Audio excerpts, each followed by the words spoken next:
سے بچ رہے. کوئی چیز ہمارے مذہب میں انکلیئر نہیں ہے. علم کلام پڑھیے، عقائد کی کتابیں پڑھیے، معرفت حاصل کریے، صفات ربوبیہ کو پڑھیے، صفات سلبیہ کو پڑھیے. یہ تمام تر علوم کس کے لیے؟ یہ آپ کے لیے ہیں. کسی شخص نے اپنی بیوی کو سیدہ کے دروازے پر بھیجا کہ جا کر سیدہ سے پوچھ کے آؤ کیا میں علی کا شیعہ ہوں. بیوی سے پوچھا گیا، اور بیوی سے بہتر کون بتا سکتی ہے کہ علی کا شیعہ کون ہے؟ جنہوں نے ولائے علی کے لیے اپنی جان کو قربان کیا وہی بتا سکتی ہیں نا.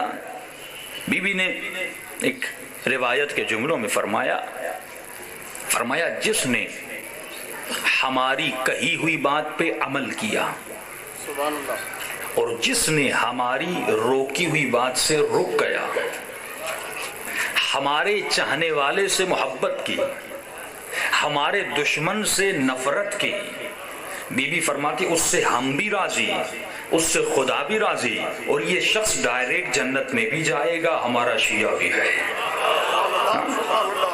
کہیے جا کر اپنے شوہر کو بتا دو، قولی لا، یہ جا کر کہہ دو. یہ وہاں پہ ساتھی کا بیوی نے فرمایا جس نے ہماری کہی ہوئی باتوں پہ عمل کیا، جس سے ہم نے روکا رک گیا، اور دشمنوں سے نفرت کی، محبوں سے محبت کی، ہاں وہ ہمارا شیعہ ہے اور یقیناً وہ جنت میں جائے گا. ایک مرتبہ یہ اپنے اعمال کو دیکھنے لگا، کیونکہ بیوی نے اس کی زوجہ کو کہا تھا اپنے شوہر کو جا کر کہو کہ وہ اپنے اعمال کو دیکھے، اپنی زندگی کو دیکھے، اپنے کردار کو دیکھے، کتنا اس نے ہمارا کہا مانا،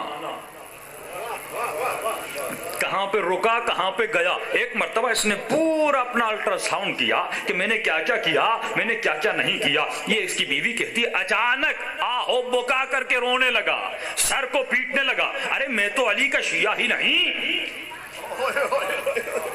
میں نے اتنے گناہ کیے، میں نے اتنی خطائیں کی. جو بی بی کہہ رہی ہے اس پہ تو میں اترتا ہی نہیں، جو میزان زہرا بتا رہی ہے اس زاویے پہ میں تو مکمل اترتا ہی نہیں. ایک مرتبہ اس کی زوجہ دوڑتی ہوئی بی بی کے پاس آئی، آقا زادی میرا شوہر تو گریہ و سوگ میں بیٹھ گیا جب اس نے اپنے اعمال کو دیکھا. کوئی ایسا عمل ہے جس میں اس نے آپ کا انکار کیا؟ کوئی ایسا عمل ہے جس نے کیا ہے؟ یعنی تمام تر اعمال ایسے نہیں ہیں جس میں آپ کی مانی ہو. بی بی اس کا کیا ہوگا؟ وہ تو رو رہا ہے میں علی کے شیعوں میں سے نہیں ہوں. بی بی فرماتی ہیں لیس کذالک، ایسا نہیں ہے.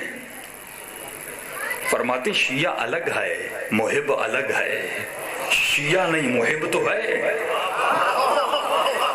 کبھی بھی وضاحت کریے کیا مطلب. فرمایا وہ جو میں نے بتایا تھا وہ شیعہ کا مقام تھا جو خود بھی جنت میں جاتا ہے، کسی اور کو لے بھی جاتا ہے. یہ روایت مرزا قمی کی ہے.